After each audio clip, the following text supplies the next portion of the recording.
aqui agora, peraí. Tem o professor Heraldo. Pronto. Deixa eu ver aqui entre os nossos convidados.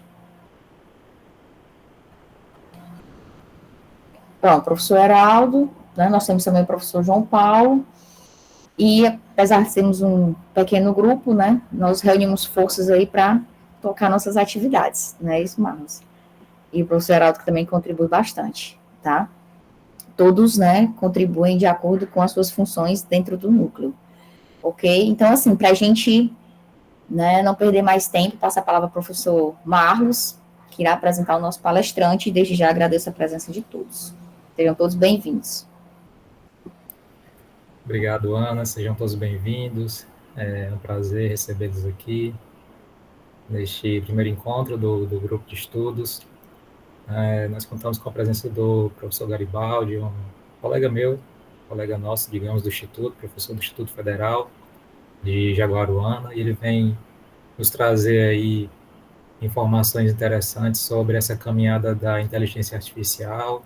É um assunto novo, a gente vê muita informação na internet, de pessoas diversas, é interessante às vezes a gente ver a opinião de quem está pesquisando, de quem está utilizando de fato essa tecnologia. Então, eu não vou perder muito tempo, eu vou apresentar o professor. O professor Garibaldi, ele possui graduação em Análise e Desenvolvimento de Sistemas pelo Instituto Federal Farroupilha, em Santa Catarina. Professor, se eu errar alguma coisa aqui, o senhor pode me corrigir, viu? Fique à vontade.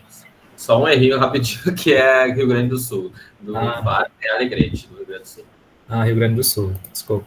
Então, graduação pelo Instituto Federal Rio Grande do Sul, Instituto Federal Farroupilha, mestrado pelo Programa de Tecnologias Educacionais em Redes, da Universidade Federal de Santa Maria, e atualmente ele é doutorando, está fazendo doutorado em computação pela Universidade Federal de Pelotas.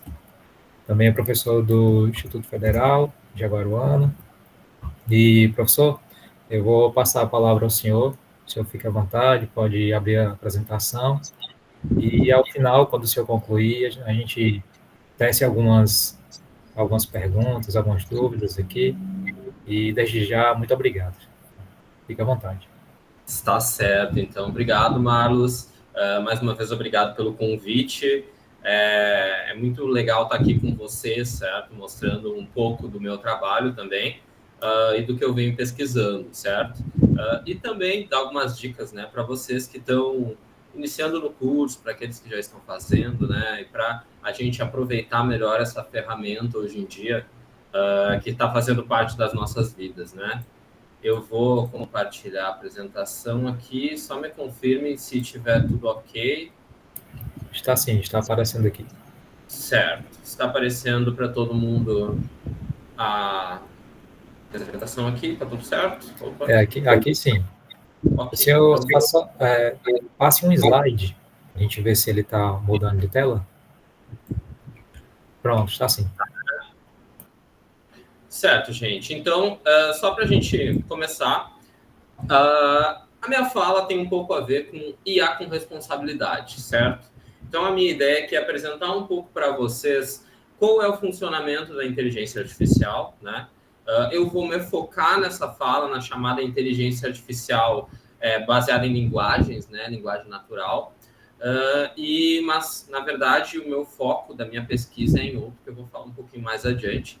Mas é o que está mais em voga, mais em alta atualmente, né? Principalmente depois das modelos de linguagem como ChatGPT, como Gemini, que a gente está vendo hoje em dia, né? E hoje em dia está sendo utilizado basicamente para tudo que a gente pode imaginar, né? Desde gerar imagem, gerar vídeo, gerar texto, enfim, muitas pautas polêmicas que a gente pode citar, mas a gente vai tentar hoje entender como que a gente pode usar essa ferramenta, certo? E como que a gente vai estar usando sem quebrar regras sociais, podemos dizer assim, certo? Sem medo, talvez, de que possa estar infringindo alguma regra, né? Claro que tudo vai depender da situação, mas eu vou tentar explicar para vocês o que eu aplico nela no meu dia a dia, pelo menos, né? e o que eu vejo realmente que pode ser interessante no dia a dia de quem está estudando, quem está trabalhando com educação e informação também, certo, gente? Bom, que nem o professor Malus falou, meu nome é Garibaldi, né? Ele já deu meu currículo aí, eu sou do Rio Grande do Sul, venho da cidade de Alegrete, que é bem na fronteira oeste, lá do Rio Grande do Sul. Fiz a minha graduação no Instituto Federal Farroupilha do campus Alegrete, que é na minha própria cidade, Natal. Fiz o meu mestrado em Tecnologias Educacionais na Universidade Federal de Santa Maria. E estou terminando o meu doutorado, espero que em setembro eu consiga concluir, em computação na Universidade Federal de Pelotas. Eu venho desde 2020 estudando sobre inteligência artificial, mais especificamente na parte de vídeo, certo? E vou falar um pouco para vocês. Eu faço parte desse grupo de pesquisa, certo? Que é o VTech, que é o grupo de pesquisa da própria Universidade Federal de Pelotas, ligado ao Centro de Computação. E lá a gente é o maior grupo de pesquisa do Brasil que faz essa relação com vídeo, certo? Que a gente trabalha com essas mídias de imagem e vídeo. Então, dentro dos tópicos que a gente pesquisa, tá processamento de sinais visuais, codificação e compressão de imagens, vídeos e nuvens de pontos e light fields, que são umas tecnologias um pouco novas assim no mercado e estão vindo para o futuro. Acredito que mais adiante a gente vai ouvir falar bastante, principalmente em relação a light fields. Mas, bom, a minha pesquisa hoje, né, pessoal, do meu doutorado é restauração de vídeo com inteligência artificial. Então, a gente tenta remover artefatos de compressão, né, remover esses efeitos de blur, esses efeitos de escada, de blocos que ocorrem no vídeo quando a compressão é muito alta, né? A gente pode ver nessa imagem do Mickey que você perde muita da informação. E aí do lado um tipo de super resolução, um tipo de restauração dessa imagem, mostrando que ela pode, enfim, através do processo da inteligência artificial, a gente consegue resolver alguns problemas, que nesse caso ele melhora para nossa visualização, né? Enfim, o meu processo da minha pesquisa ela está em volta com isso. A gente vai falar de uma coisa um pouco diferente, certo, pessoal? A gente vai ver inicialmente quais são os tipos de IA que existem, né? E depois a gente vai focar nos modelos de linguagem, que são os chamados LLMs, certo? Bom, então, IA como um todo, né, gente? Inteligência artificial como um todo vai ser uma área que é ligada à ciência de dados, certo? Vai permitir que máquinas tomem decisões inteligentes baseadas numa série de padrões que foram aprendidos, né? Então, quando a gente fala em padrões aprendidos, a gente está falando que a gente treina um modelo de inteligência artificial, certo? Quando a gente vai treinar, é quase como se a gente estivesse ensinando um cachorro, a gente está ensinando uma criança. Ela vai aprendendo aos poucos a partir de exemplos que a gente vai dando para ela, né? Então, um modelo de aprendizado, ele no início a gente começa a entregar exemplos, né? Tipo, indicando uma foto falando sobre imagens, né? Por exemplo, para classificar uma imagem, dizer que é um cachorro, a gente vai indicando e o modelo vai aprendendo padrões daquela imagem. Por exemplo, se eu indico uma imagem do cachorro com uma orelha um pouco mais pontuda, ele pode ir aprendendo que aquele tipo de orelha pontuda tem a ver com cachorro. E por aí vai. E tudo isso são números, né? Tudo isso pode ser traduzido de uma forma numérica. E esses padrões que vão criando campos dentro do modelo, e esse modelo vai, vamos dizer assim, a partir de erros e acertos, aprendendo, né? Então, quando a gente fala da inteligência artificial, gente, a gente está falando de uma grande área, certo? E essa grande área, ela envolve várias outras pequenas, né? O que eu vou falar mais, vamos dizer assim, para vocês, que pode ser a divisão dessa grande área, seria a visão computacional, que é a minha linha de pesquisa, né? Que a gente trabalha com a forma que um computador pode enxergar, né, o mundo. Então, é vídeos, imagens, né? Como a gente pode processar esse tipo de informação. Processamento de linguagem natural, que aí a gente está trabalhando justamente com os modelos de linguagem, né, como o ChatGPT, reconhecimento de voz, robótica e mais outros tipos de informações, né? Aí dentro disso a gente tem outros aprendizados, que é a forma como a rede aprende. Por exemplo, aprendizado supervisionado, onde eu estou indicando a resposta de uma pergunta, né? Se eu estou indicando uma imagem de um cachorro, eu estou dizendo para ela que a resposta é um cachorro, não é um gato, por exemplo. O aprendizado por reforço, eu estou, ao mesmo tempo que eu estou dando aquela resposta, eu estou retroalimentando aquele modelo, dizendo se aquela resposta foi efetiva ou não. E o aprendizado não supervisionado é quando eu só quero classificar, né? Por exemplo, eu tenho vários dados, quero dividir eles por padrões que no momento eu não sei qual é. Isso serve para muitas informações, principalmente quando eu quero entender algum dado que eu não sei o que ele significa. Mas o nosso foco vai ser nessa parte de processamento de linguagem natural, certo, pessoal? Esses outros ramos são galhos que fogem dentro da linha de IA, que se subdividem ali, tem algumas diferenças. Bom, o que a gente vai estar falando sobre as aprendizado de modelos de linguagem, né? Mais especificamente os Large Language Models, ou LLMs, que são os modelos que o ChatGPT, como o ChatGPT, eles vão ser treinados em grandes quantidades de dados textuais. Livros e livros, sites imensos na internet, enfim, uma infinidade de textos que são usados para treinar esses modelos, certo? Que não podem, vamos dizer assim, nem ser codificados podemos dizer assim, é muita coisa mesmo. Em quantidade de palavras, enfim, então. Mas eles são treinados em cima dessa grande quantidade de dados para gerar respostas coerentes e que tenham contexto. Essa palavra contexto é muito importante, a gente vai entender ela depois. Mas um modelo ele tende a processar esse texto sempre levando em conta palavras que venham anteriormente, certo?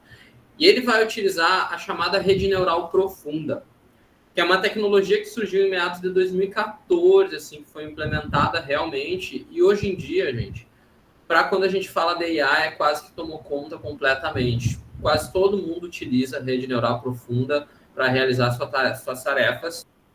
Na verdade, são redes que existem camadas intermediárias, uma camada de entrada, ou seja, a camada que eu estou enviando os meus dados para serem e a camada de saída, onde os dados realmente são entregues a mim, né? Essas camadas intermediárias são de uma quantidade assim maior, enfim, são camadas profundas porque elas tendem a aumentar essa grande quantidade de camadas no meio e funciona muitas vezes quase como uma caixa preta, assim, a gente não sabe muito bem dizer o que acontece em cada camada, mas a partir de testes, né, e resultados, a gente consegue obter aquele resultado que pode ser positivo ou não, né, conforme as nossas validações. Mas, enfim, essas redes geralmente são baseadas em transformers, que são uma tecnologia nova, que surgiu também em meados de 2020, 2021 ali, e a partir dali, né, grande parte dessas redes surgiram. E essa tecnologia de transformer, que a gente vai falar um pouco mais adiante, ela prevê a próxima palavra em uma sequência para gerar aquele texto, né? Então, os exemplos populares são o ChatGPT, da OpenAI, o Llama, da Meta, e o Gemini, do Google, né? O Llama é importante porque ele é um modelo que a gente consegue treinar, certo? Então, é um modelo que a gente mesmo pode gerar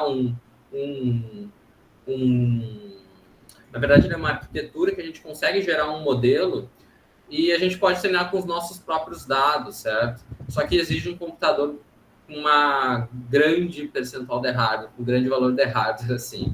Geralmente exige uma placa de vídeo com mais de 20 e poucos gigabytes de VRAM, então é algo bem caro, podemos dizer, né? Bom, mas não é o nosso... A ideia realmente aqui é utilizar eles. Então, como um modelo de linguagem funciona, certo? Inicialmente, pessoal, antes dos grandes modelos de linguagens, apesar de que até hoje em dia eles são baseados em probabilidade, inicialmente eles tinham um foco em probabilidade mais evidente, certo? Eu estou usando um exemplo aqui da imagem, né? O nosso próprio corretor do celular, ele utiliza um modelo de linguagem para prever a próxima palavra que a gente vai falar, que a gente vai escrever, né? Então, se a gente está escrevendo alguma coisa, geralmente a palavra do meio vai ser uma palavra que é existe uma probabilidade alta de ser a próxima. Nem sempre é a que a gente quer, mas muitas vezes, na grande maioria das vezes é, certo? Então, eles são treinados para descobrir palavras com base nas anteriores, certo? Então, imaginem, como se eu pegasse um livro inteiro e eu fizesse a contabilidade de quais palavras vão na frente de qual, certo? E eu baseasse a partir dali, por exemplo, eu pegar a palavra porquê. Eu vou as palavras porquê, né? Por exemplo, eu vou contabilizar a partir de todo aquele livro quantas vezes cada uma das próximas palavras depois do porquê ocorreu, e a partir dali eu teria um mapa, né? Vamos dizer assim, de qual é probabilisticamente qual seria a próxima palavra, né? Com base naquela quantidade dos dados que eu enviei para treinamento. Só que isso ocorre com uma grande quantidade de dados, não é somente um livro, né? Seriam milhares, enfim, tudo depende de como foi treinado o modelo. Mas esse primeiro exemplo, né? Se eu pegasse uma palavra e pensasse só na próxima, funcionaria para muitas coisas, como a gente pode ver no próprio corretor do Google, né? Mas e quando a gente quer levar que a gente quer entender o contexto de uma frase, que muitas vezes o sujeito está lá atrás, né? Então, a gente precisa, para entender o contexto de uma frase, a gente não pode levar em conta somente a palavra anterior. Muitas vezes a gente precisa levar 3, 4, 5, 6 palavras antes, né? Para a gente poder entender aquele contexto daquela frase, o que está querendo dizer. Se eu falo manga, eu posso estar falando manga fruta, eu posso estar falando da manga da camisa, né? Então, não só o português, mas boa parte das línguas, sei lá, talvez todas, tenham esse problema, né? Essa reação do contexto com várias outras palavras anteriores. Então, por isso os modelos acabam sendo tão pesados para o treinamento. Porque muitas vezes eles precisam, além de levar uma, 2 palavras anteriores, eles têm que levar em um contexto muito maior. E isso que a gente chama de contexto, certo? Seria analisar a frase como uma boa parte de um todo. Então, eu vou estar analisando todos aqueles passos anteriores daquela frase e não só uma palavra anterior, não só 2 palavras anteriores, certo? Então, aqui um exemplo, por exemplo, né? Um meme, talvez, de como a dependência do contexto da IA está relacionada ao contexto, né? Aqui a gente tem uma imagem que a IA classificou aquela imagem como um tigre, né? Provavelmente entendeu o que seria a sombra ali, só que ela não trouxe o contexto que estava do lado, ou seja, ela não levou em conta que do lado da imagem tinha uma grade e esse sol estava pegando aqui e estava fazendo sombra, né? Estava fazendo uma sombra que lembrava o que seria as manchas de um tigre, né? As listras de um tigre no que é um cachorro, né? Então ela parou de levar em conta o que seria o formato, o tamanho, enfim, coisas que poderiam levar a gente a entender que essa imagem é um cachorro e não um tigre, né? A partir desse contexto da imagem, certo? Então, aqui é mais ou menos como é feito o treinamento, né? Como o processamento, na verdade, de uma frase através da inteligência artificial. Então, como você está indo, né? Então, ele quer saber a próxima frase, a próxima palavra após como você está indo. Então, ele leva em conta o how, né? Leva em conta o como. A partir do como, ele vai levar em conta o or, né? Então, agora ele está levando how or. Depois ele leva how or até you. Depois how are you até doing. E, por fim, ele leva em conta todas as 4 informações para poder receber a palavra today, né? Então, o today não está só relacionado ao doing, ele está relacionado ao how are you doing, né? Então, são 4 palavras aqui nesse contexto que estão sendo levadas em conta para que ele pudesse entender que a próxima palavra talvez fosse today. Se fosse só doing, ou se fosse só you doing, podia ser, enfim, outra palavra, outra que não tivesse nada a ver com aqueles anteriores, né? Mas o contexto dessas 4 palavras teve essa probabilidade aqui, né? Bom, agora falando um pouco sobre, voltando às LLMs, certo? Tudo isso que eu falei anterior podia ser levado a modelos de linguagem que eram ouvidos antes mesmo da gente entrar nesses grandes modelos como o ChatGPT. Mas agora entendendo como o ChatGPT funciona, né? Então, a partir da tecnologia de Transformers, que eu falei antes, o ChatGPT usa o conceito de tokens para cada elemento do texto. Então, a gente não vai considerar mais as palavras, o computador, pelo menos, né, não vai considerar mais as palavras como palavras. Ele vai entender como símbolos, certo? E a partir desses símbolos, ele consegue gerar uma matemática, certo? É uma matemática em um nível multiresolução, assim, que eu posso dizer, assim, multidimensão, perdão, em que a gente consegue, muitas vezes, deixar símbolos que são muito relacionados, próximos uns dos outros, e a gente conseguir fazer cálculos matemáticos até mesmo com símbolos, certo? Eu vou explicar um pouquinho, a gente vai chegar nisso mais adiante, mas esses tokens, para cada elemento do texto, ele define um símbolo, certo? Geralmente um número, podemos dizer assim, né? Então, o modelo atual do ChatGPT, o ChatGPT 4, ele leva em consideração até 4.096 tokens, certo? Então, é como se eu estivesse inserindo 4.096 palavras, que ele vai levar em conta cada uma daquelas palavras, ele vai levar em conta todo o contexto das anteriores, né? Então, se ali eu tinha 4 palavras para ver todo o contexto, imagine 4.096. É um nível de recursão daquele programa refazendo todo aquele trabalho muito grande, certo? E ele é treinado com modelo imenso de dados, né? Então, aqui, por exemplo, a gente tem uma tokenização e cada palavra a gente está dividindo, e na verdade símbolos diferentes também, a gente vai ter quatro tokens aqui, né? Então, como é que ele monta, né? Aqui tem um GIF, mais ou menos, que demonstra como que é feita essa tokenização. Seguindo um exemplo mais ou menos próximo do que a gente viu antes, né? Aqui ele vai estar colocando a palavra watch. Se vocês verem a palavra watch, ela está com esse símbolo azul marinho aqui, né? E aqui no watch time, vocês viram que o contexto do azul, ele dividiu meio a meio com o contexto de time, né? Então aqui ficou 50-50. Depois, e ao mesmo tempo, vocês veem um número aqui em cima, né? Esse aqui é o token, né? O token 1, token 2, token 3, token 4, né? Depois disso, ele passa para o is. Aqui, metade do contexto de is, metade do contexto observado é do is, a outra metade é referente ao watch time, né? Então, o que eu tenho aqui? Toda metade do contexto atual e o resto do contexto anterior é um contexto anterior, né? Então, como aqui o watch time é o contexto anterior, então ficou metade, metade. No próximo, ele vai dando prioridade às palavras mais próximas. Vocês forem ver, what time is it, né? O it, ele pega metade do contexto, mas aqui a gente tem todo o contexto anterior, levando menos em conta as primeiras palavras e mais em conta as mais próximas, né? Se vocês forem ver o amarelo, ele domina metade do contexto, enfim, aqui referente à parte esquerda, e a outra metade é dividida entre os dois, o watch time, né? E, por fim, a gente vai ter o ponto de interrogação aqui, já diminuindo os contextos anteriores e pegando metade, né? Então, com tudo isso, né, levando todas essas informações em conta, a gente vê que as primeiras palavras têm menos atenção, podemos dizer assim, do que as mais próximas.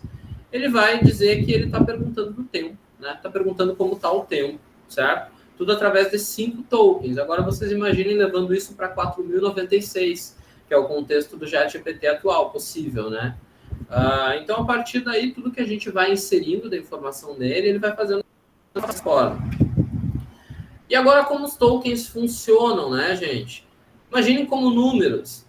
A gente vai passando e vai fazendo, por exemplo, até uma soma mesmo, uma subtração, conforme for ali o tipo de questionamento, né? Na verdade, aqui ele está fazendo somente soma, né? Mas mostrando no final que esses valores são somados e no final ele entrega o resultado baseado no token que é gerado a partir da soma de todos eles, né?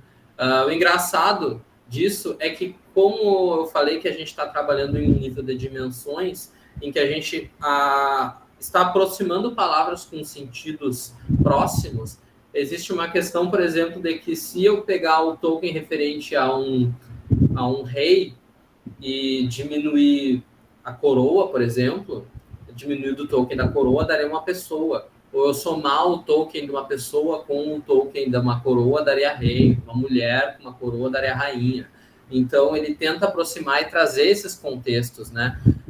Tudo isso, o próprio modelo, ele organiza os dados, organiza, vamos dizer assim, os pesos do modelo de forma que os resultados sejam esses, certo?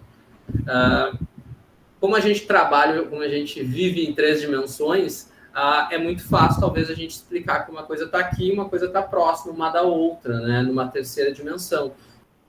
Então, o nível de dimensões que eles atingem são muito altos, porque o aprendizado de máquina e o deep learning, realmente, o aprendizado profundo, ele trabalha com muitas dimensões. Não tem muito como a gente visualizar esses dados, assim, podemos dizer, aproximados.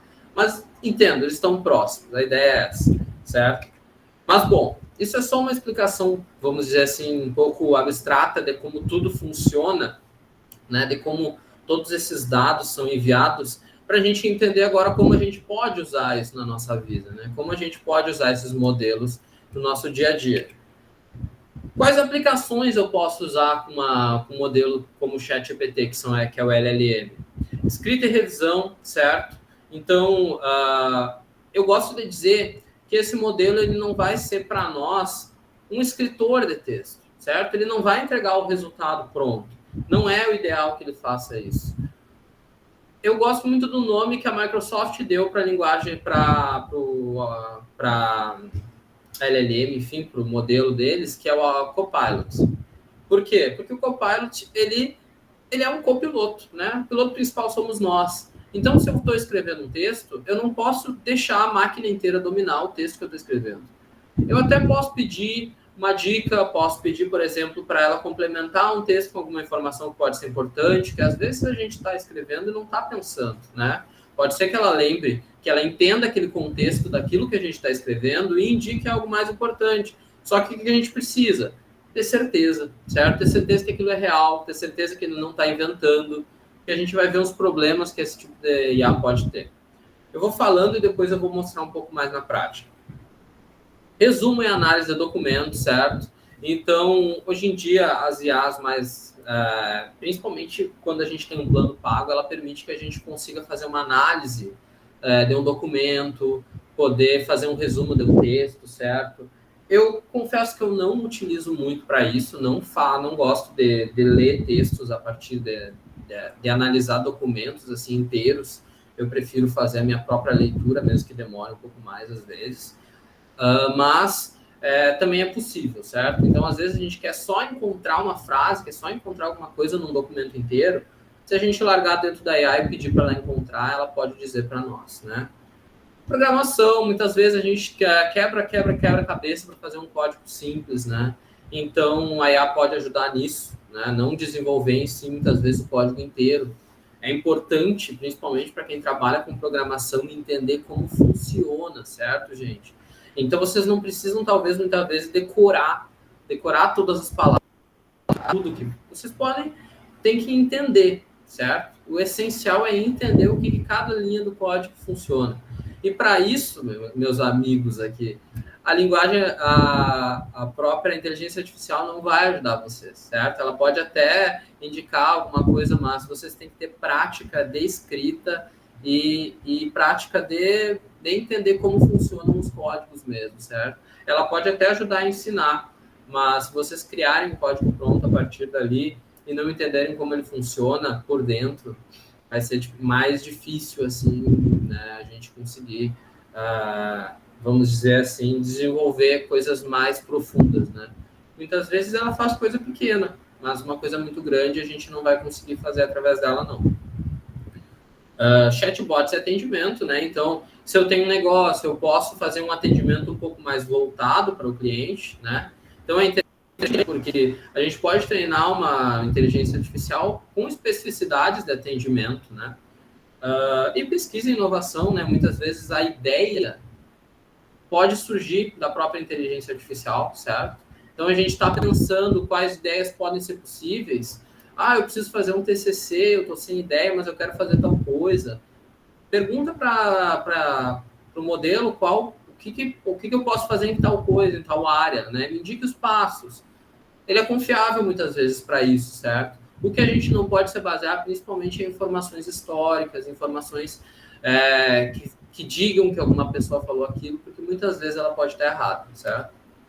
Então, quais são os problemas, gente? Principalmente, viés dos modelos, certo? O que é um viés? O modelo entrega dados, o modelo aprende através de dados, certo? Então, se eu treino o meu modelo com dados desse tipo, o modelo vai entender somente dados daquele tipo. Tem um exemplo que aconteceu há uns anos atrás, que estavam desenvolvendo um modelo para prever se uma pessoa ia cometer um crime ou não, certo? A partir de uma foto. E aí, treinaram um modelo com fotos de pessoas presidiários e fotos de pessoas, enfim, que não eram presidiários, né? Enfim, e classificavam aqueles eram presidiários, aqueles não eram. E a partir dali, colocava uma foto e ele diria se tu era ou não, né? Se tu era classificado. Só que aí, qual foi a grande falha desse problema? Verificaram que se tu estivesse sorrindo na foto, teria grande chance de tu não ser classificado. Se tu tivesse com uma cara séria, teria grande chance de tu ser classificado como possível criminoso. O que a gente pode tirar da conclusão com isso? Gente, quem é que sorri em uma foto quando está sendo preso? Quem é que sorri na foto da plaquinha indo para a cadeia? Ninguém. Então, qual é o viés desse modelo? Ele pegou o padrão. Qual era o padrão? Pessoas sorrindo não são criminosos, pessoas de cara amarrada são. Só que isso não é verdade, né? Esse foi um contexto que não foi levado em consideração, certo? Então, muitas vezes, os modelos podem ter um viés.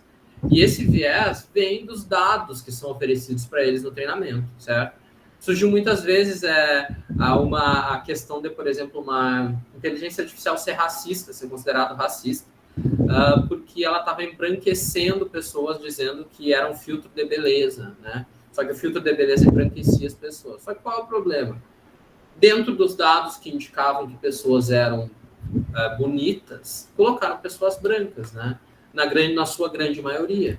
E isso foi fazendo com que o modelo cada vez obtivesse esse viés. E isso é um problema, certo? Geralmente, quando a gente treina dados, a gente tenta manter os modelos equalitários em nível de viés.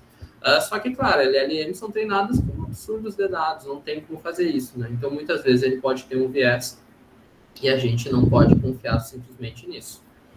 Alucinações. Geralmente, quando os modelos eles não estão em seu potencial de treinamento muito alto, ele cria essas chamadas alucinações, certo? Que o modelo está variando, o modelo dá uma resposta nada a ver com aquilo que eu perguntei. Então, as primeiras versões do ChatGPT eram muito disso. Modelos de linguagem que não são tão treinados, não têm um treinamento com tantos dados, eles costumam ter isso, né? Então, é um problema também. Falta de compressão real, né? Então, ele não entende o que a gente pede. Privacidade e segurança. Então, a gente tem que ter muito cuidado com o que a gente vai enviar de dados. Como a gente viu, muitas vezes, os dados podem ser vazados, dependendo da situação, né? Então, é importante a gente não inserir dados muito pessoais, nesse caso. Também o impacto no mercado de trabalho, né? Hoje em dia, a gente sabe que muitas coisas estão sendo substituídas, estão sendo colocadas em vista, né? Eu fora o meu hobby é desenhar, eu fazia também desenho artístico via digital, e é uma comunidade que está sendo totalmente afetada, principalmente pela essa geração de imagens hoje em dia, né, cada vez mais fiéis. Então, é um impacto que está causando no mercado de trabalho, né, gente? A gente não tem como dizer que não. Então, aqui, por exemplo, né, o viés, o Gemini gerando imagens com erros históricos. Aqui a gente tem, ele foi pedido imagens de senadores do ano de 1800. Só que nessa época não existiam senadores mulheres, né? Então ele está gerando imagens com esse erro histórico. A gente tem que conferir esse tipo de coisa antes, né? Ter certeza das informações que a gente está enviando para a inteligência artificial. Aqui, por exemplo, é uma imagem que eu passei várias vezes por ela no Facebook já, que é uma imagem gerada por IA, e que não reflete a realidade. Aqui na imagem seria como é por dentro uma asa de um avião. Só que, geralmente, quando a gente pede para uma IA fazer um esquema lógico, fazer alguma coisa assim, que mostre detalhadamente como funciona alguma coisa por dentro, alguma coisa assim, ele acaba alucinando. Esse é um problema da alucinação.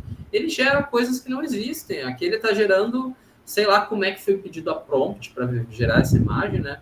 Mas ele está criando muitos circuitos, muitas possibilidades, sendo que, na verdade, dentro do avião é grande parte combustível, né?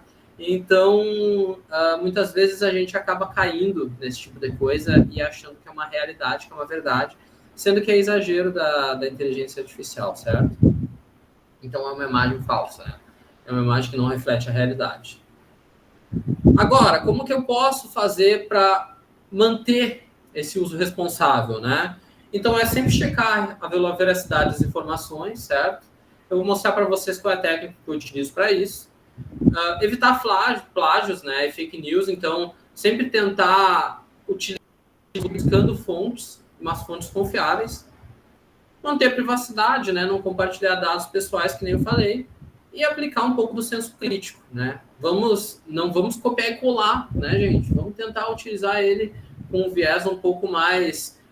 Vamos usar pouco, não precisa usar tanto, né? Eu posso usar para um pedaço pequeno, eu posso usar para uma parte de um texto, não preciso usar para o meu texto inteiro, né?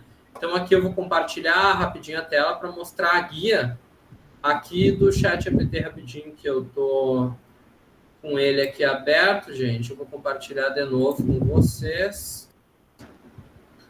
Gente, se eu estiver me atrasando, não sei qual era a previsão, podem me falar que eu... A nossa previsão é até às 20 horas. Tá, agora eu dou uma acelerada aqui rapidinho, Marcos. Vejam só. Aqui, por exemplo, né, gente? Se eu quero pedir uma informação de texto, né? Por exemplo, eu quero questionar quais foram as contribuições de Alan Turing na computação, né? Quais foram as contribuições de Alan Turing? Eu não estou pedindo para ele gerar um texto sobre isso. Aí, importante, indique referências reais. Certo? Ó. Então, aqui, gente, ó, ele vai dizer que Alan Turing foi um dos pioneiros de ciência da computação, máquina de Turing. Vejam só, ele me deu uma referência real. Como é que eu sei que ele é real? Se eu clicar nesse link, eu tenho que clicar nesse link, certo? Porque muitas vezes ele alucina e gera um dado que não existe. Eu vou cair justamente nesse artigo de Alan Turing, né, de 1937. Vocês não estão enxergando, porque eu compartilhei só a tela do ChatGPT, mas que é um artigo que realmente existe, né? Então eu posso ler, eu posso encontrar nesse artigo as informações e ver se bate com isso que ele disse, né? Aqui ele vai estar indicando todo, só que pode ser que muitas vezes essas referências não existam. Então é ideal a gente conferir, certo? Da mesma forma, qualquer outro tipo de informação que eu possa vir a pesquisar. Outra coisa importante, né, que a gente pode fazer utilizando ele. Eu gosto muito, gente, de quando eu vou escrever um texto, às vezes eu, pelo menos, acabo pensando, por exemplo, que aquele meu texto não ficou tão organizado. E a gente leva muito tempo, às vezes, para organizar um texto, certo? Então, particularmente, eu escrevo o texto, eu vou colar um texto aqui, por exemplo, de um artigo que eu estava escrevendo recentemente, e vou pedir, por exemplo, anteriormente, para ele organize o texto abaixo de uma forma que facilite sua leitura, certo? Então, aqui ele não está adicionando informações a mais, ele vai estar simplesmente organizando esse texto. Acho que eu só esqueci de pedir para ele manter o formato. Mantendo um formato de artigo científico, certo? Bom, ele ainda não conseguiu. Muitas vezes a gente tem que estar editando, mantenha em apenas um parágrafo, certo? Muitas vezes a gente precisa fazer algumas configurações desse tipo, certo? Mas aí o que ele está fazendo, certo? Ele vai estar organizando esse texto sem excluir informações, mas às vezes até excluindo alguma coisa que pode prejudicar, pode estar atrapalhando o texto, pode estar, por exemplo, poluindo, né? Então, algo que esteja complicando a leitura, podemos dizer, né? Então, deixando de forma mais clara. A gente pode usar muitas vezes para corrigir o português, né? Corrigir algum erro gramatical, fazer uma tradução para o inglês. Outra coisa legal que a gente pode fazer. Eu tenho um software que eu utilizo no meu doutorado que ele entrega como uma saída dados nesse formato aqui. E eu quero uma tabela a partir desses formatos. Eu podia criar um código em Python que gerasse essa tabela a partir de uma substring. Mas vamos dizer que eu preciso na hora, certo? Que não é algo que eu tô com tanto tempo para fazer um código, certo? Ou, enfim, é algo que vou precisar só agora, nesse momento. Então, eu posso, por exemplo, separe os dados de cada vídeo em PSNR e ES5, são os valores que eu preciso, e organize conforme o título do vídeo em uma tabela. A partir disso, ele vai conseguir gerar uma tabela desses dados, certo? Então, eu não preciso estar, às vezes, programando, gerando todo o programa, sendo que ele vai estar gerando isso aqui para mim. E pode facilitar até a organização de um artigo, alguma coisa do tipo, certo? Então, essa análise de dados também é muito interessante de se utilizar. Mas lembrando, gente, sempre confirme se esses dados estão batendo, né? Então, o ideal é a gente, pelo menos, com boa parte dos dados, dar uma olhada, ver se ele realmente é aquele ali, né? Para evitar, pelo menos nesse primeiro momento, que a gente acabe caindo num problema, certo? Bom, acho que o tempo está curto para eu acabar dando mais exemplos aqui, gente. Mas a ideia é mais ou menos isso. A gente tem que ter esses cuidados, mas utilizem a plataforma como uma ferramenta e não como o todo, certo? Que nem a Microsoft deu o nome, né? Utilizem como um copiloto. Ele está ali para ajudar em tarefas, não para fazer todas elas para vocês, certo? Bom, eu acho que da minha apresentação, pelo menos, deixa eu retornar a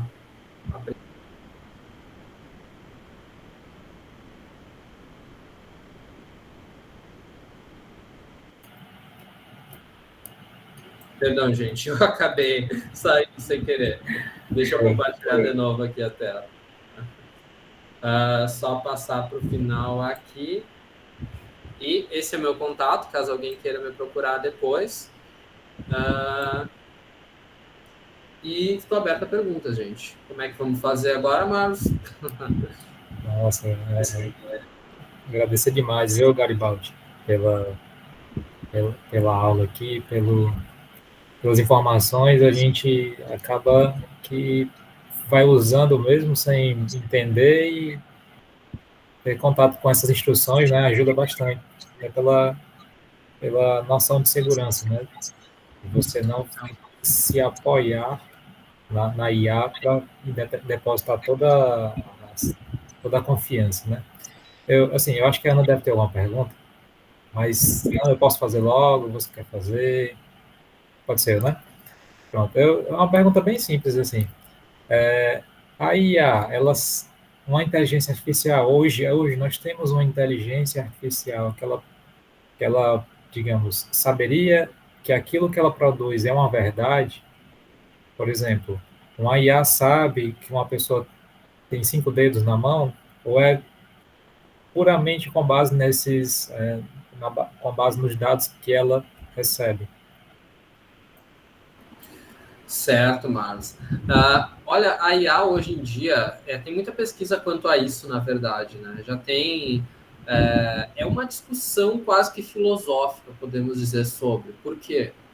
Porque a IA, geralmente, a grande maioria dos pesquisadores dita que ela funciona quase como...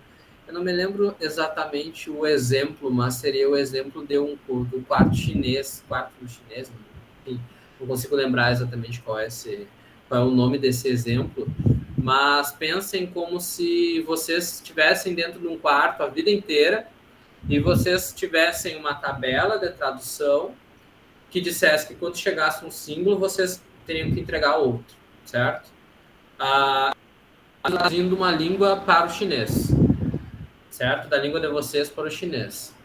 Agora a pergunta é, vocês recebem uma palavra por vez, certo? Vocês não, uma palavra ali por vez, vocês não têm contexto nenhum do que significa aquela palavra da frase inteira. Vocês em si estariam aprendendo chinês com isso? O grande que pesquisa, né, o grande conceito dessa palavra, vamos dizer, dessa metáfora seria que não, né? Porque a gente está só traduzindo, a gente, enfim, sabe o que uma coisa é, mas a gente não sabe o que aquilo ali significa, né? Então a gente pega um símbolo e traduz para outro. Mas no nosso contexto a gente não estaria entendendo, né? O que seria essa tradução. E por isso que muita gente que diz que a IA não é consciente, ela só faz uma tradução de uma simbologia para outra, né? Apesar de que dentro dela não teria essa consciência. Mas, né, já existem alguns relatos, né, que as IAs estão, entre aspas, mantendo algum nível de consciência, respondendo coerentemente como se fossem consciência. Mas isso ainda é uma filosofia que não tem uma resposta muito bem dita ainda, mas eu não tenho lado, talvez, para dizer sobre isso. Eu ainda acho que não. Assim, ainda acho que eu estou mais pro lado do quarto chinês ali, que é uma troca de simbologias, apesar de que ela ainda não sabe o que faz, ela só está fazendo. Agora, o futuro ninguém sabe, né? Nunca imaginei que uma imagem do Estúdio Ghibli ia sair perfeita de uma foto qualquer, né, do dia para a noite. Eu acho que ninguém, 2 semanas atrás, também imaginaria. Né? É verdade. Obrigado. Fica à vontade. Obrigada. Agradecer mais uma vez ao professor Garibaldi, né, professor Marlos.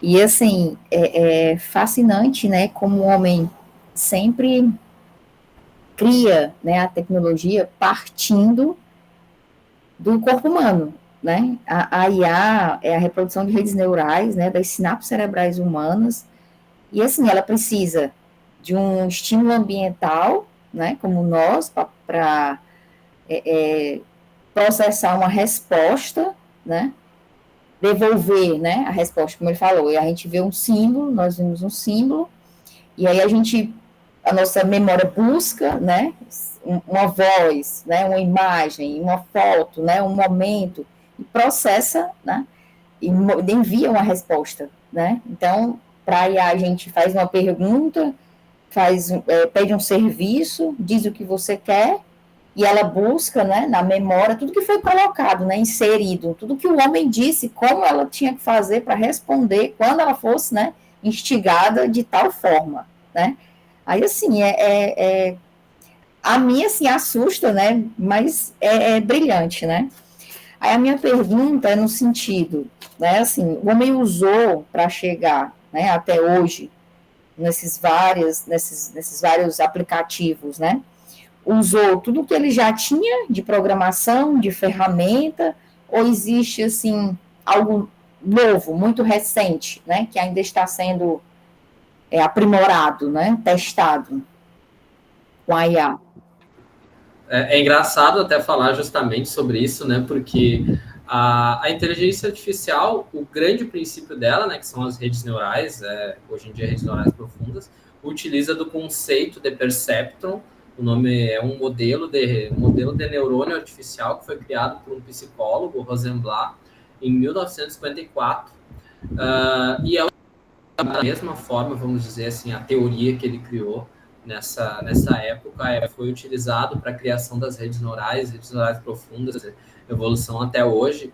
E parte desse princípio é uma ativação de neurônio que nem o cérebro faz, certo? Agora, quanto às tecnologias, todas são baseadas nisso, certo? Mas a grande questão mesmo, hoje em dia, é que a gente está chegando num nível de consumo tão alto de hardware, muitas vezes, para o treinamento e uma grande quantidade tão grande de dados para processar cada uma dessas informações, que, como é que eu posso dizer, as ferramentas, entre aspas, são as mesmas. A última grande revolução nisso tudo foi essa tecnologia dos transformers, que veio através de um paper que foi desenvolvido, se eu não me engano, até pela Google. Deixa eu dar uma pesquisadinha rápida aqui. O nome do paper é Attention is All You Need. Que a partir desse artigo, certo? Que foi de 2017 aqui, eu acho que é algum laboratório da Google, se eu não me engano, que desenvolveu, que essa tecnologia de transformer foi implementado e começou a se calcular tudo isso através dos tokens, e isso foi para tudo. Simplesmente tudo que usava IA começou a utilizar esse tipo de tecnologia. Imagem, vídeo, então daí surgiu o ChatGPT, e do ChatGPT a partir daí surgiram os geradores de imagem, vídeo, e né, foi indo para outras mídias como voz, né? Voz trabalha com uma dimensão só, então acaba sendo mais fácil, entre aspas, de trabalhar e de mimificar, né? De se tornar, vamos dizer, mais realista. Então, uma das primeiras coisas realistas que a gente conseguiu ver foi voz, né? Eu lembro de um discurso do Barack Obama que conseguiram... eu estava assistindo nos deepfakes, na verdade, né? E a partir dali começaram a surgir vídeos, só que os primeiros vídeos ficava aquela coisa assim que a gente não sabia se era real, se era falso. Hoje em dia a gente está num nível assim que é fácil cair num golpe. A gente pode ver, né, quantos golpes já inventaram de gerar uma imagem, né? Então, como é que eu posso dizer? As nossas dimensões as visuais, os nossos sentidos todos estão sendo enganados facilmente, né? Através disso. Ainda não acredito, não pesquisei tanto para saber, mas acho que ainda não existe uma autenticação tão grande de saber como que um vídeo como que uma imagem é. É um futuro incerto, assim, talvez para dizer assim. A gente está chegando nesse momento. Agora, quanto às tecnologias, eu acho que talvez um futuro muito grande para isso pode vir da computação quântica, porque o grande problema hoje em dia é o alto nível de processamento que leva, e talvez com computadores quânticos isso possa ser diminuído.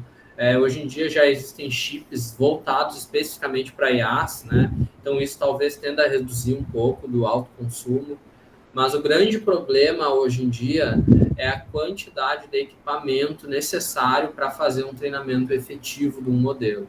Lá na UFPEL, por exemplo, onde eu trabalho, eu utilizo hoje um computador com uma placa de vídeo, uma RTX 3080, que é uma placa de vídeo comercial, não é uma placa de vídeo tão potente, mas, por exemplo, os grandes modelos hoje são utilizados pelo menos placas de vídeo de 70 gigabytes, que custam mais que 100 mil reais, né? Então, o grande problema hoje é que a gente está chegando num nível tão grande que os grandes players realmente vão ser quem vai conseguir dominar, né? A gente vai acabando utilizando realmente as ferramentas. Outra pergunta, professor.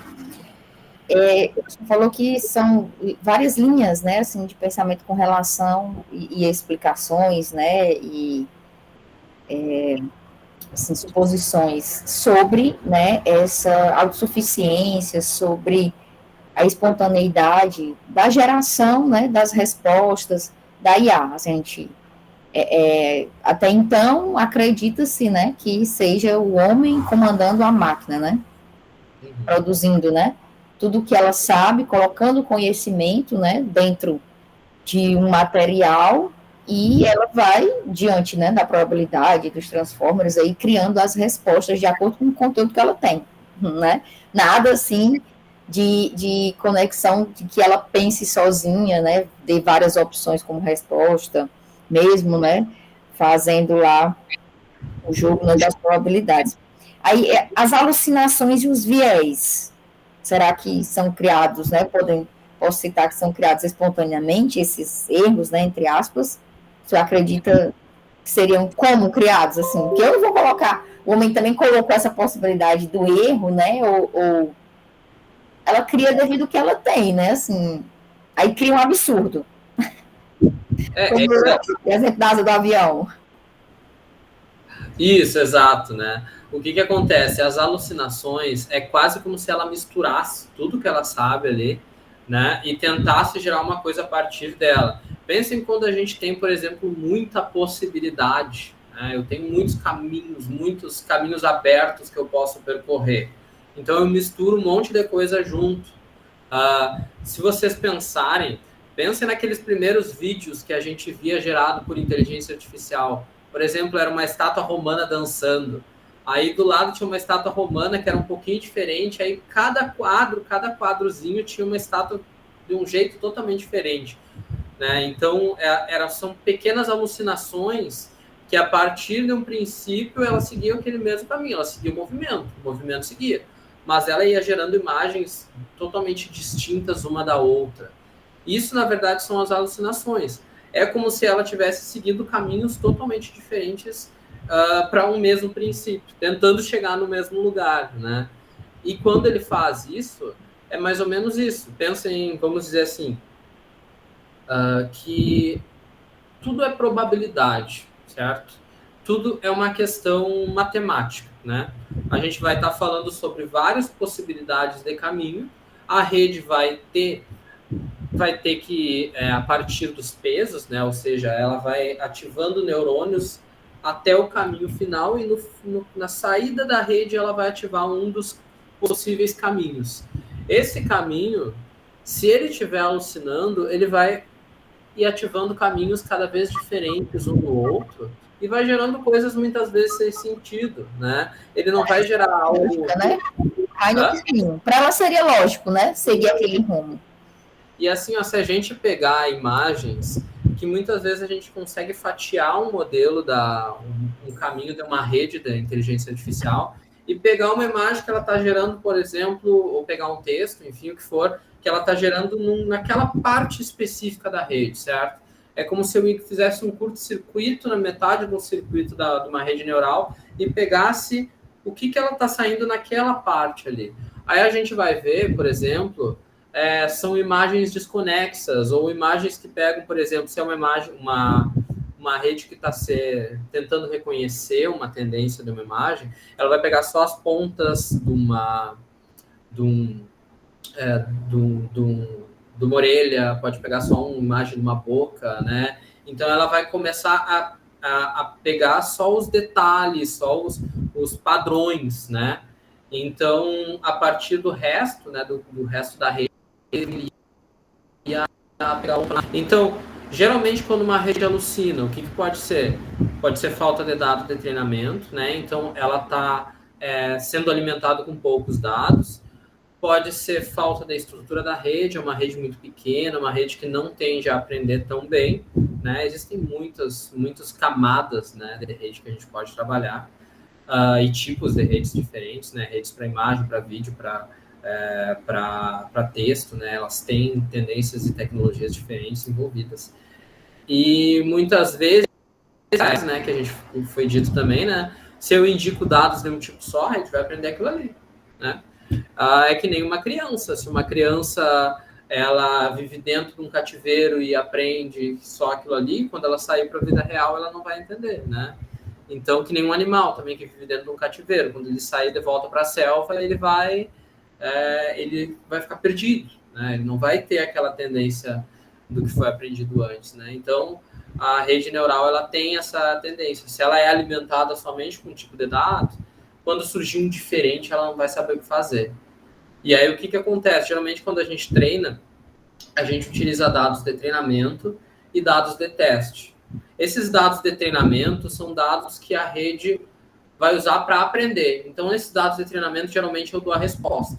É como um professor dizendo assim, ó, dando todos aqueles exercícios antes da prova e depois corrigindo antes da prova, certo? Esses exercícios são os treinamentos.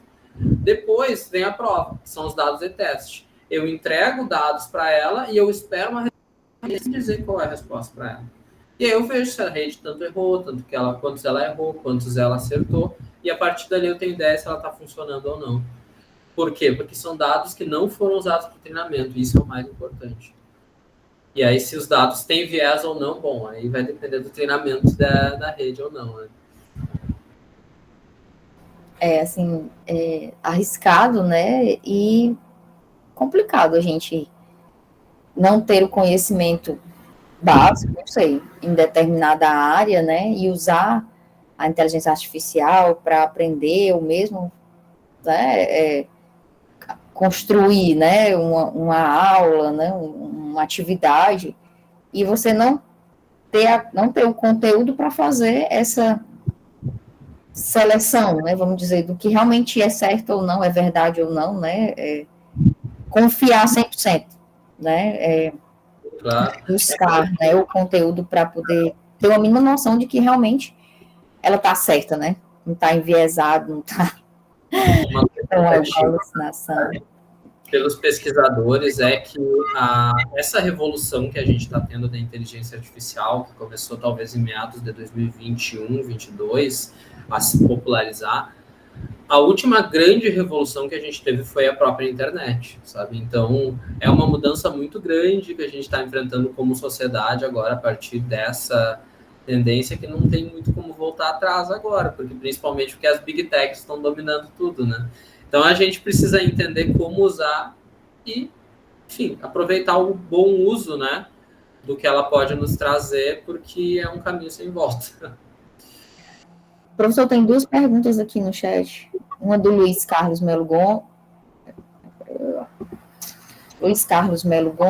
né? Se todo mundo começar a usar IA para obter informações, sem criar novos conteúdos, isso não levaria a uma limitação ou saturação do conhecimento disponível dentro da própria IA?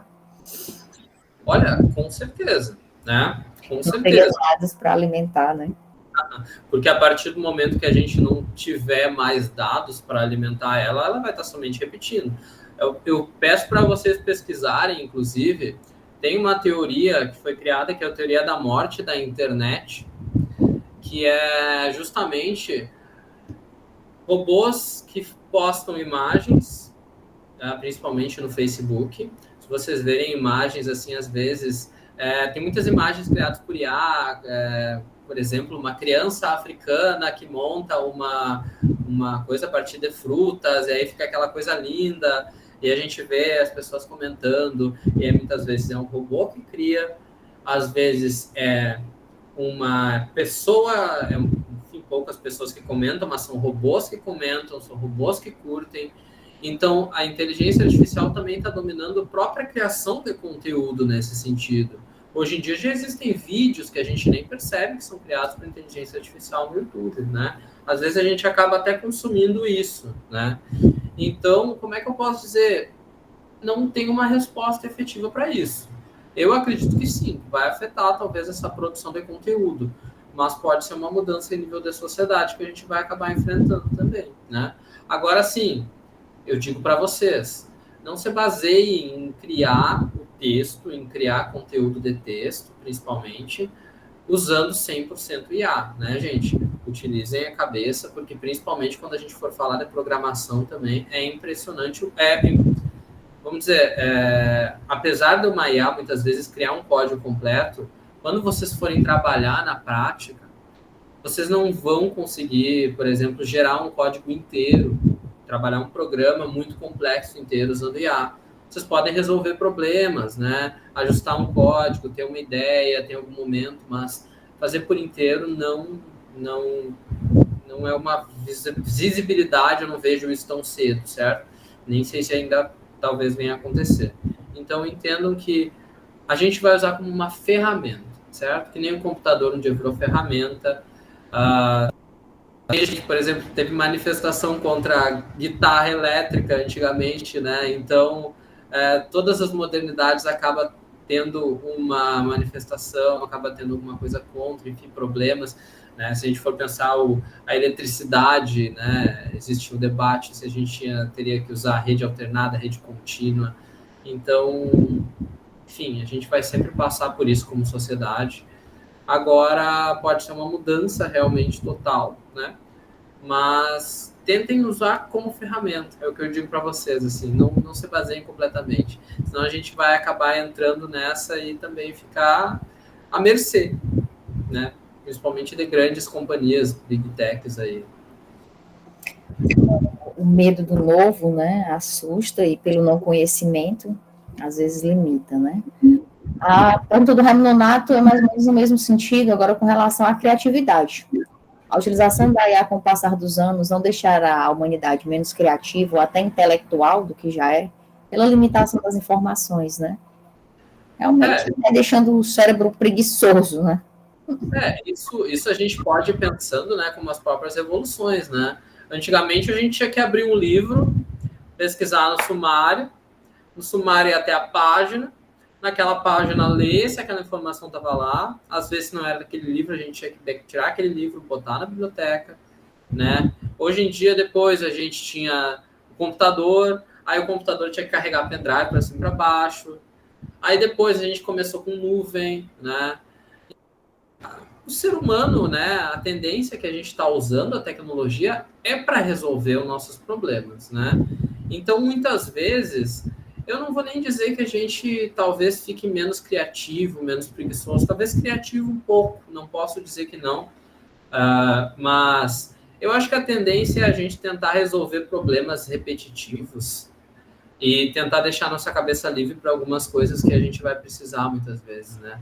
Tomar decisões é muito importante. A gente não pode deixar a máquina tomar uma decisão por nós, né?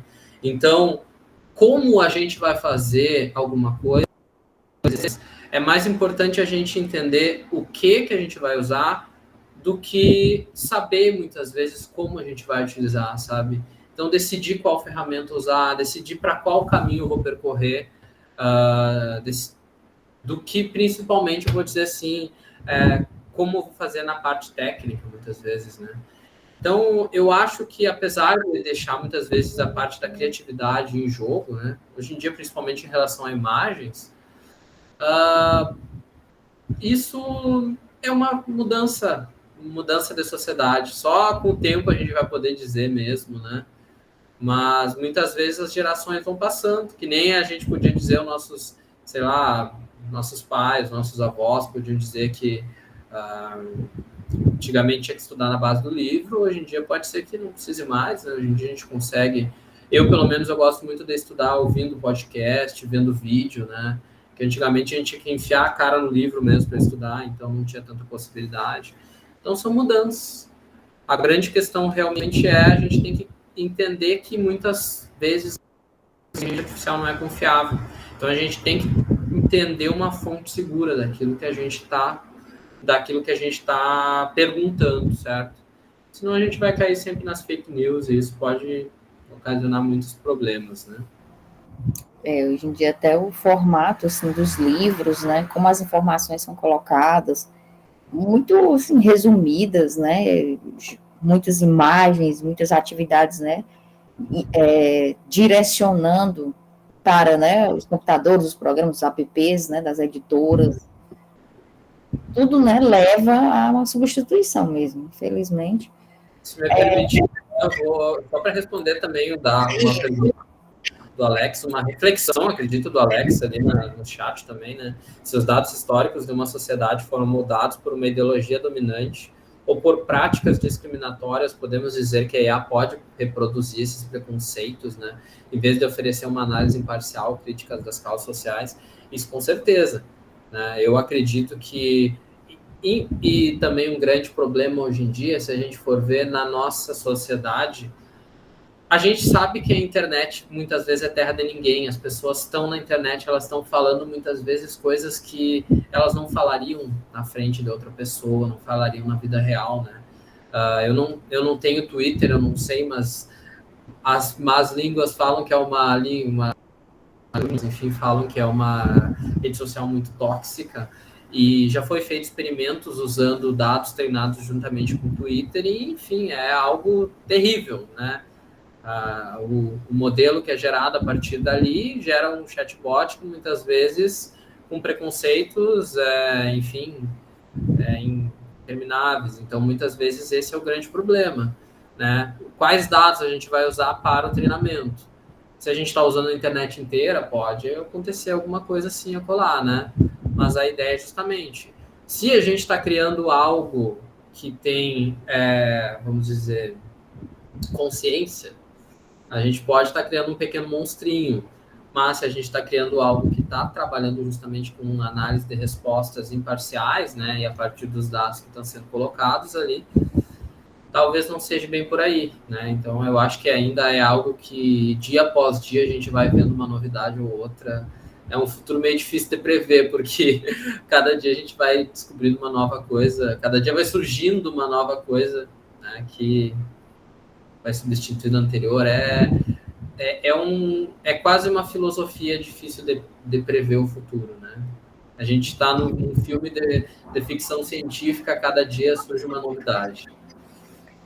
Ótimo. Então, professor, vamos finalizar. Assim, o senhor pode proferir suas palavras finais.